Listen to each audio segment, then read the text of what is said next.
Yo soy de la India y muchas veces he mencionado cristianismo en mi video y después menciono católicos y después menciono otros, y ahí me da cuenta que yo debo saber más de esa religión y ustedes también me comentan. Así que para quitar mis dudas, hoy voy a ver un video del canal llamado Memoria de Pez, a su video titulado La historia del cristianismo en 12 minutos. Bueno, lo sé un poco de esa religión, pero ya saben que yo no soy de esa religión, yo soy de religión hinduismo y pues tengo mucha curiosidad de saber. Y más adelante del video también voy a hablar un poco más de qué conexión tenía Jesús con la India, así que va a ser muy interesante. Recomiendo que veas completo el video. Hoy en Memorias de Pez vamos a contar la historia de la religión más mayoritaria del mundo, una religión que de diversas formas ha marcado la historia de la humanidad en numerosas ocasiones.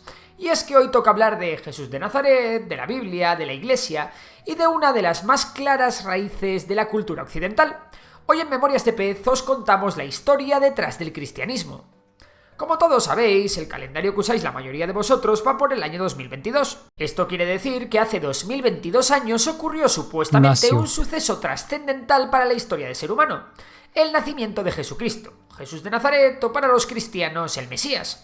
Y por eso es antes de Cristo los años y después del Cristo, ¿no? Aunque ya han cambiado un poco recientemente en inglés. Este señor se cuenta que difundió unas ideas revolucionarias para la época. En el contexto de una sociedad esclavista y desigual, predicaba, entre otras cosas, que todas las personas eran iguales y un mandato de amor al prójimo y perdón a los enemigos. Ahora bien, ¿ocurrió realmente esto? ¿Existió realmente Jesús?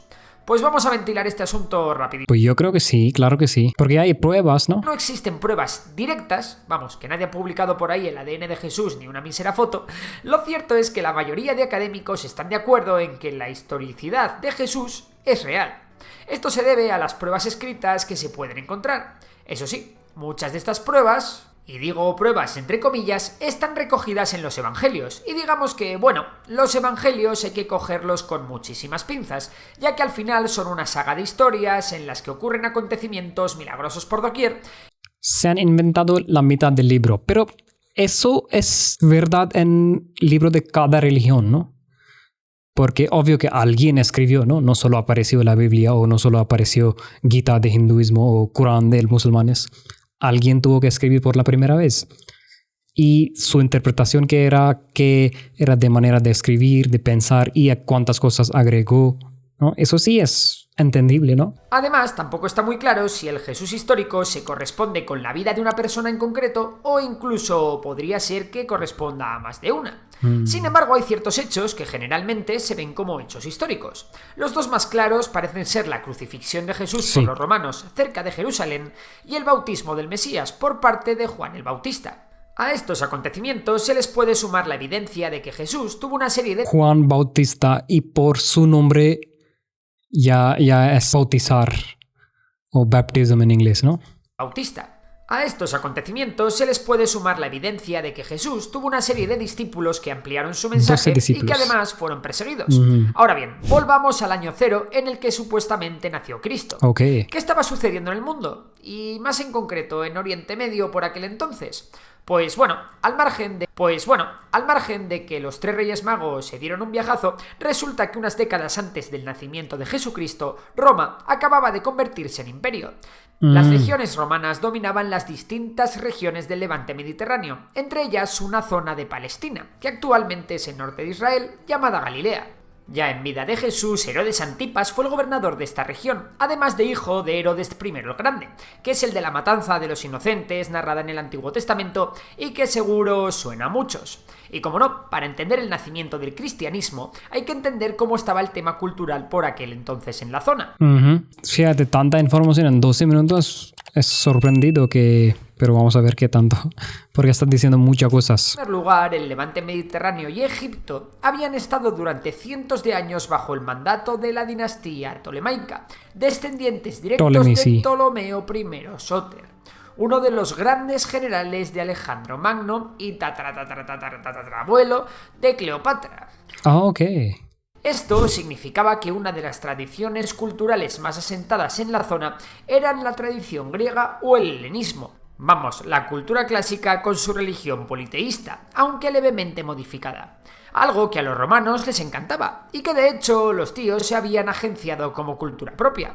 Por otro lado, existía una comunidad antiquísima en la región que profesaba una religión monoteísta fundada por el profeta Abraham, señor este al que Dios le mandó matar a su propio hijo. ¿Cómo no? De verdad. Bueno, pero lo que ahí quería poner es que religión, cristianismo y islam son las dos religiones que llamamos religiones abrámicos, ¿no? Y las otras religiones como hinduismo, budista, llamamos religiones dhármicos. Y yo creo que por eso hay mucha similitud entre religión islam y religión cristianismo, ¿no? Dios le mandó matar a su propio hijo. Como no, estamos hablando del judaísmo, que además de ser una religión clave para entender el mundo actual, también es la antecesora del cristianismo y del islam. Y es que muchas de las características del judaísmo se mantuvieron en el cristianismo, como por ejemplo el uso de las escrituras hebreas. Hablamos del Antiguo Testamento, donde se narran historias tan chulas como la de Moisés o la del Arca de Noé. Sí, historia de Moisés yo conozco, que partió el mar y que lleva muchos animales en un bote, ¿no? Pero después ahí también es una historia más antigua que que cambia los nombres. No hay Moisés, ahí entra, no sé si se llama Épico de Gilgamesh, así se llama. Y yo conozco esas historias. A mí me fascinan mucho esas historias así de una fundación entera de todo el mundo y que solo pocas personas sobrevivieron y uno de esos era el Moisés. Y de hecho algo muy interesante es que esa historia de una gran inundación está en cada religión, amigos. Y eso me sorprende demasiado. Hasta en religión de hinduismo tenemos esa historia de una gran inundación en todo el mundo, donde el nivel de mar subió en 2 días y las personas no podían escapar y todo se desapareció ahí. Casi desapareció toda la civilización humana, pero unas personas surgieron y salvaron los humanos. Y más o menos la similitud entre todas las religiones en esa historia de inundación es que después de esa inundación 7 personas surgieron y en inglés se llaman 7 sages. En español me imagino que se llama 7 sabios en español. En cultura de hinduismo son 7 rishis. Bueno, yo puedo hablar por horas y horas sobre esos historias de religión y nuestros libros de muchas religiones, pero pues por ahorita estoy conociendo cristianismo, así que vamos a seguir. Porque pues estoy desviando de la tema, ¿no? Ahorita estamos en cristianismo. Vamos. Chulas como la de Moisés o la del Arca de Noé y que hoy día también forman parte de la Biblia. Fruto del choque entre el helenismo con el judaísmo nace la religión cristiana. De este modo, muchos de los ritos y hábitos judíos fueron modificados por el helenismo, generando debates y conflictos entre ambas ideas. Por otra parte, fueron clave en este asunto las sectas judías como los fariseos, que a pesar de ser criticadas en el Nuevo Testamento, contaban en sus filas con personajes muy... Bueno, eso es mi otra pregunta. ¿Qué es Nuevo Testamento? Entonces, ¿cambiaron unas cosas que eran en testamentos viejos o testamentos antiguos en el mismo libro? Pero ¿por qué lo cambiaron? Yo no sé. Bueno, si él no explica, tenemos que hacer otro más video. O si alguien quiere explicarme en breve, déjame saber en comentarios. A Jesús. Sin embargo, la influencia judaica más importante es la idea del Mesías. Y no hablamos de ese. Ambas religiones abrazan el concepto de Mesías, un salvador del mundo enviado por el mismísimo Dios. Sin embargo, solo los cristianos creen que Jesucristo es este Mesías. Esta es una de las diferencias más importantes. Espera. Entonces, en cristianismo, Jesucristo es una Mesía o Messiah en inglés, ¿no? Entonces no se considera un Dios. Confundí, amigos. Pero seguimos. Jesucristo es este Mesías. Esta es una de las diferencias más importantes. Junto a Jesús, los primeros cristianos fueron sus seguidores, casi todos ellos de origen judío, que veían en Jesús al Hijo de Dios y comenzaron a seguirlo. Entre sus principales seguidores podemos encontrar a los llamados apóstoles, 12 personas de confianza de Jesús que tuvieron la tarea de expandir el cristianismo por todo el mundo tras su muerte. Y parece que lo consiguieron la tarea Tomás, Simón, Andrés, Santiago el Mayor, Pedro, Juan, Felipe, Judas, Bartolomé, Santiago, Mateo, Judas Iscariote. Muy bien. De expandir el cristianismo por todo el mundo tras su muerte. Y parece que lo consiguieron. Uno de estos apóstoles, llamado Pedro, fue el que ostentó por primera vez el título de papa. De hecho, uno de los títulos papales es sucesor del príncipe de los apóstoles. Ahora bien, se tardaron bastante años en consolidar la figura del papa de la Iglesia Católica como la conocemos hoy en día. Por no mencionar que en los primeros siglos el término papa se usaba para muchos obispos y además algunos de ellos de otras iglesias cristianas.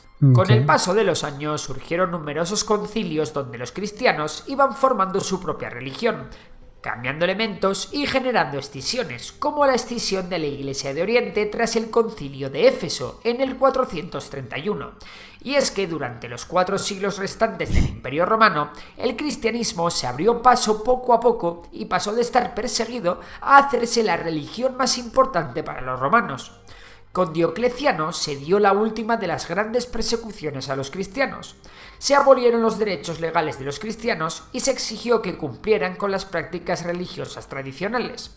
Fue una de las persecuciones más sangrientas de todas, pero la mala suerte para los cristianos estaba por terminar. En el año 313, el emperador Constantino I el Grande promulgó el Edicto de Milán, que daba libertad de culto en el imperio y detenía las persecuciones a los cristianos. Constantino, el primer emperador cristiano, financió la iglesia, construyó basílicas y dio privilegios a los cristianos, volviéndola la religión más importante de la región. De forma progresiva... Entonces por eso se llama cristianos romanos, ¿no? Roman Christianity. Volviéndola la religión más importante de la región. De forma progresiva, los distintos pobladores del Imperio Romano, y por ende de Europa, fueron volviéndose cristianos, una característica que dura en la región hasta hoy en día. Tras caer el Imperio Romano, el cristianismo no hizo otra cosa que crecer. Y es uno de estos francos el que iba a ensalzar la figura del cristianismo como no se había hecho hasta ahora. Hablamos de Carlomagno. Este emperador fue coronado por el Papa y fue considerado como el mayor defensor del cristianismo, así como el mayor enemigo de una nueva religión que estaba muy de moda, también desarrollada a partir de las escrituras hebreas abrámicas, el Islam. Fruto de este creciente poder de la Iglesia occidental, en el siglo XI se dio uno de los mayores puntos de inflexión del cristianismo, el Gran Cisma de Oriente.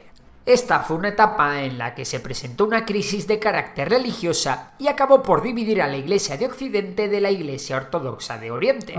El motivo de la ruptura fue una cuestión de fidelidad al papado de Roma. Orthodox Church y Modern Church, o no sé, modernos, así llaman en inglés. Yo en mi vida solo una vez he visitado una iglesia, pero ahí viene mi duda porque yo no sabía nada, entonces yo no sé si es ortodoxa o es iglesia de Occidente, entonces, o era de católicos, yo no sé. Bueno, vamos a seguir.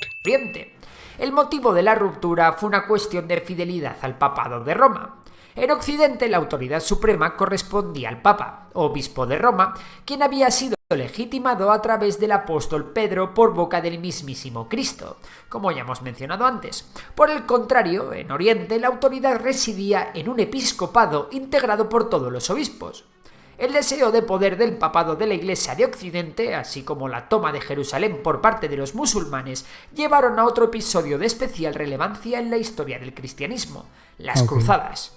Una serie de campañas militares y religiosas impulsadas por el papado, en las que los cristianos se partieron la cabeza para recuperar Tierra Santa, que había caído en poder de los musulmanes. Fueron en total 9 expediciones y tuvieron lugar entre el 1096 y el año 1291. Las más importantes fueron la primera, la tercera y la sexta, ya que permitieron recuperar temporalmente Jerusalén, así como el establecimiento de varios reinos cristianos en Oriente Próximo. Ellos son Templars Knight. O Templars Knight es otra cosa. Bueno, en español traducí en Google y dice caballeros templarios. ¿Son ellos o...? Estoy equivocado, porque con el uniforme puedo decir que sí, y con la espada tan grande. Todas las demás, así como el establecimiento de varios reinos cristianos en Oriente Próximo. Todas las demás terminaron en un fail absoluto. Como consecuencia, tras las cruzadas, se vio reforzada la figura del Papa sobre Europa Occidental, y esta influencia se extendió al Oriente. la relación de las dos iglesias se volvió horrenda.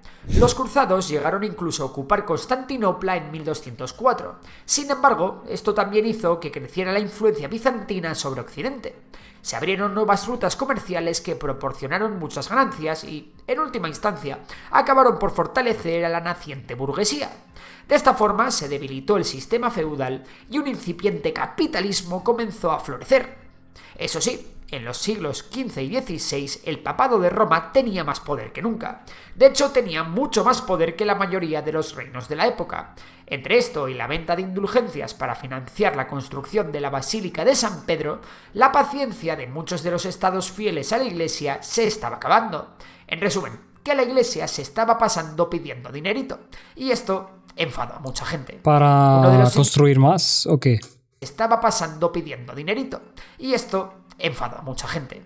Uno de los indignados fue el alemán Martín Lutero, el cual rechazó la corruptela de la Iglesia y sus estructuras jerárquicas y llamó a los nobles alemanes para negar la autoridad del Papa. El tío, valiéndose de la recién inventada imprenta, se encargó de hacer una propaganda que tuvo un efecto devastador sobre la Iglesia. Así se dio el movimiento conocido como la Reforma Protestante, que predicaba a favor de un retorno a los valores del cristianismo primitivo y en contra de la autoridad papal. Como consecuencia, tras el Concilio de Trento entre 1545 y 1563, la cristiandad occidental se dividió por un lado en la Iglesia Católica Apostólica Romana, heredera de la tradición cristiana medieval y supeditada a la autoridad del Papa, y por el otro se crearon varias iglesias protestantes como el luteranismo, el calvinismo, el anglicanismo o el presbiterianismo. Como ¿Tantos? Yo pensaba que solo católicos y protestantes y después una más. Mira, amigos, pues yo aquí quedé muy confundido. Uno de los indignados fue el alemán Martín Lutero, el cual rechazó la corruptela de la Iglesia y sus estructuras jerárquicas y llamó a los nobles alemanes para negar la autoridad del Papa. El tío, valiéndose de la recién inventada imprenta, se encargó de hacer una propaganda que tuvo un efecto devastador sobre la Iglesia. Así se dio el movimiento conocido como la Reforma Protestante, que predicaba a favor de un retorno a los valores del cristianismo primitivo y en contra de la autoridad papal. Como consecuencia, tras el Concilio de Trento entre 1545 y 1563, la cristiandad occidental se dividió por un lado en la Iglesia Católica Apostólica Romana, heredera de la tradición cristiana medieval y supeditada a la autoridad del Papa, y por el otro se crearon varias iglesias protestantes como el luteranismo, el calvinismo, el anglicanismo o el presbiterianismo. Ok, entonces dos son principales, Iglesia Católica, Iglesia Protestantes, pero los dos son como, por ejemplo, podemos decir, ramas de cristianismo, ¿eh? Como podéis suponer, estas divisiones acabaron por llevar a los distintos reinos europeos a darse de palos entre sí. Otra vez. Esto es algo que nunca cambia. De hecho, la Iglesia Católica tenía sed de venganza después de esto, así que se inició la Contrarreforma, en la que la famosa Inquisición, una institución medieval que perseguía y castigaba a las personas que se desviaban del dogma católico, jugó un papel muy relevante. Con la Contrarreforma también se fundaron numerosas órdenes orientadas a evangelizar, como la Compañía de Jesús en 1534. Y es que el inicio del siglo XVI era una época de descubrimientos en Asia, en Oceanía y sobre todo en América. De la mano del Imperio Español, la Iglesia vio la oportunidad de sumar a millones de fieles a su causa, y así es como el cristianismo se extendió por toda América Latina. A pesar de ello, poco a poco, el poder de la Iglesia Católica en Europa fue disminuyendo y ya nunca volvió a ser el mismo. Su consecuencia directa fue que los reyes y los estados soberanos individuales ganaron más poder, permitiendo el surgimiento de los estados-nación. Eso sí, la expansión del cristianismo por América continuó siendo un éxito. Como hemos podido observar a lo largo de los siglos, el cristianismo se ha dividido dando lugar a numerosas ramas de un mismo credo, y además se ha mantenido como la religión predominante en el mundo.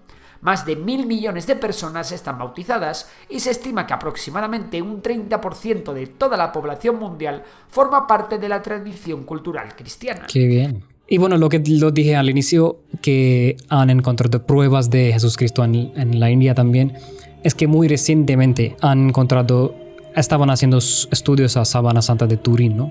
me imagino que muchos de ustedes conocen, que era la última tela que era junto con Jesús Cristo en sus últimos momentos, y hicieron análisis ADN y ya sacaron conclusión que esa tela es de algodón de India. Esa tela tiene raíces de India. O en palabras simples, la sábana que estaba última vez con Jesús Cristo era de India.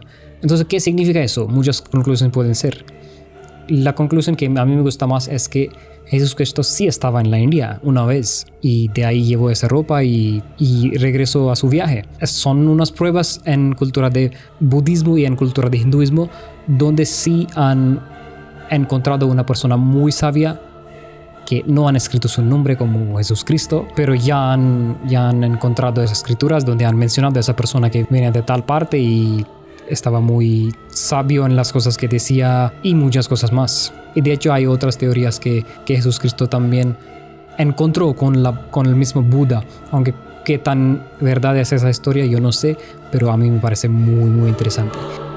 Bueno, yo creo que este video apenas tocó un poquito de esa religión, ¿no? Así que amigos, yo digo que fue un buen comienzo, aprendí muchas cosas, pero todavía sigo con mis dudas, así que yo creo que tengo que hacer una serie de videos de esos, ¿no? Y pues si ustedes tienen un video que me puede ayudar a aprender más sobre esa religión, déjenme saber en comentarios. Así que amigos, nos vemos en el próximo. Hasta entonces, cuídense y namaste.